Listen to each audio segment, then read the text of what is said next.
হয়, বীৰ লাচিত সেনা নামৰ এটা সংগঠন আছে, যিটো সংগঠনক আচলতে আমিও শ্ৰদ্ধা কৰোঁ। কিন্তু সেই বীৰ লাচিত সেনা নামৰ যিটো সংগঠন আছে, সেই সংগঠনটোক একাংশ নেতাই আচলতে ব্যৱহাৰ কৰি আছে। তাৰ স্পষ্ট উদাহৰণ আজি পালোঁ। আজি সন্ধিয়া ঠিক 6:30 মান বজাত মোৰ ঘৰত প্ৰাণজিৎ দাস, ৰূপম কলিতা আৰু জিতু, এই তিনিজন যুৱকৰ নেতৃত্বত প্ৰায় 10-15জনে এটা দলে মোৰ ঘৰত গৈ তেওঁলোকে যথেষ্ট অশ্ৰাব্য ভাষা প্ৰদান কৰে, মোক ভাবুকি দিয়ে আৰু শেষত অভয়াপুৰীত আহিলে মাৰিম বুলিও হত্যাৰ আচলতে ভাবুকি দিয়ে।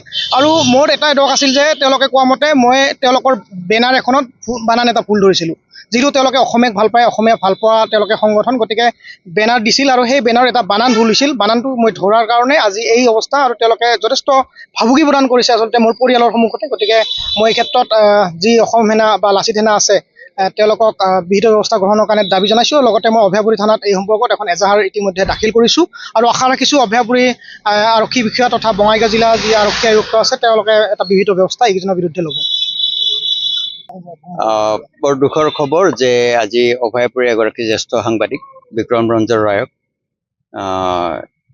তেওঁৰ ঘৰত গৈ এটা গুণ্ডা বাহিনীৰ দলে তেওঁক হত্যাৰ ভাবুকি দিছে আৰু তেওঁলোকে নিজকে চিনাকি দিছে বীৰ লাচিত সেনাৰ সদস্য বুলি। আমি বীৰ লাচিত সেনাক শ্ৰদ্ধা কৰোঁ আৰু বীৰ লাচিত সেনাই অসমৰ হৈ, অসমীয়া জাতিৰ হৈ ভাল কাম কৰক, আমি তেওঁলোকৰ প্ৰতি সদায় শুভেচ্ছা ৰাখোঁ।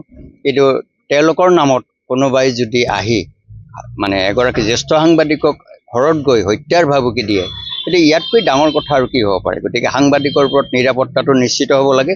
মই প্ৰশাসনৰ ওচৰত অনুৰোধ জনাওঁ যে এই ব্যৱস্থাটো কৰিব লাগে, আৰু মই বীৰ লাচিত সেনাৰ অসমৰ মুৰব্বীসকলকো অনুৰোধ জনাওঁ যে এওঁলোকৰ ক্ষেত্ৰত অন্ততঃ নিয়ন্ত্ৰণৰ ব্যৱস্থা কৰক, যাতে আগলৈ কোনো ধৰণৰ অন্য সাংবাদিকে তেওঁলোকৰ ফালৰ পৰা কোনো ধৰণৰ ভাবুকি বা বিশেষ ব্যৱস্থা সন্মুখীন হ'ব লগা নহয়।